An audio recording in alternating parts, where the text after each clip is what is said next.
আজকে হয়ে গেছি ভাই তোমার লাইফ টাইম লোড আর এত গরম বা ইতা গরম তো তোমার লাইফ টাইম চালানিও যায় না বুঝছেন। আর বেটা খালি তোরা জলদি জলদি লোড দিও আবার মাটিয়ে যাইতো না, মাটি গেলে পাটিয়ে বেড়াচেরা করেন বুঝছেন। বললাম বেটা ফাঁকো আনি বেটা সারা লাইফ টাইম আনিয়ে ফেলাই তোরা লাফাকর মাঝে এটা জলদি জলদি কীভাবে লোড হইব, জলদি তো করা যায় না। পাল আমরা কিতা মেশিন নি না কিতা বললাম লা লা বেটা হইব। তো ভাই এনকে জিসিবি চালাইতে আর কালকে তো একটা ভিডিও দিয়েছি ডাম্পার ওর মানে ফার্স্ট হচ্ছে খালি লাইক শেয়ার রেসে জলদি জলদি কমেন্ট করো খেয়ে জিসিবি চালাইতে ডাম্পার চালাইতে জিসিবি 25,000 টাকা করে বেতন পাইবা। আর ডাম্পারও তোমার 17 থেকে 18,000 টাকার ভিতরে বেতন হইব। খানি কোম্পানির সব কিছু রুম সব খানি সব হইলো কোম্পানির। আর যে চালাইবার মন আছে কমেন্ট করো জলদি জলদি। আর বাড়ির যে বালা ড্রাইভার লাগবো সিনিয়র লাইফ টাইমে তো বালা করে পকেট হারাইতে লাগবো না। এই মাত হয়েছে লাইফ টাইমে বেশিরভাগ চলে বুঝছো।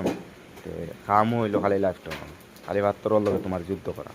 আর এটা গরমের মাঝে বাইক গাড়ি চালানো যায় না, কিতা হইতাম ফ্যান ফ্যান ছাড়িয়ে অবস্থা নাই বা গুয়া চুয়া সারাটা জ্বলিয়া যায় গাড়ি ছিটো গুয়ার বাটে ও পর্যন্ত গরম দে। আর ইবার হিসাব কোনবা চালারা কমেন্ট করে কইও। আর যে বাড়ি দুয়াত আছো